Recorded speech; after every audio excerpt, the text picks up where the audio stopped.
Hey girl, what's up, yo? What's up, Can you what's meet up, me what's up? halfway? Right up the borderline is where I'm blown away. ये देखो, ये 50-60 की as में swimming कर रहे हैं, running कर रहे हैं और एब्स लेकर घूम रहे हैं।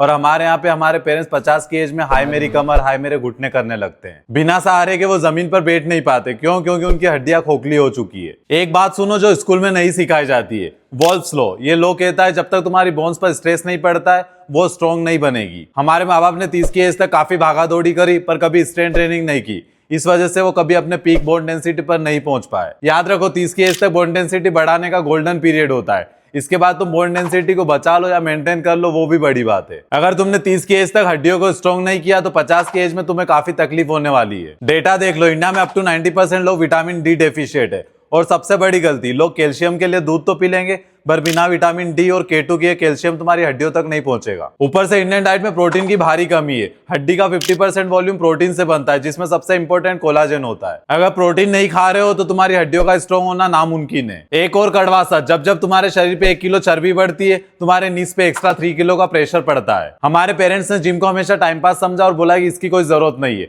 पर बिना मसल्स के तुम्हारी हड्डियों का सारा लोड तुम्हारे जॉइंट्स पर आता है। इसीलिए आजकल हॉस्पिटल में नी रिप्लेसमेंट के लिए लाइन लगी रहती है। सॉल्यूशन सिंपल है, वेट उठाओ, तुम्हारी हड्डियों पर स्ट्रेस डालो ताकि तुम्हारी बोन्स डेंस हो। इस कॉम्बिनेशन को अपनी डाइट में डालो, विटामिन डी, K2 और प्रोटीन। अपने पेरेंट्स को जिम भेजो ताकि उनकी बची कुची मसल्स और बोन्स बचे रहे और तुम उनकी गलती से सीखो और वो चीजें रिपीट मत करो। At last share this video with your parents and follow for more videos.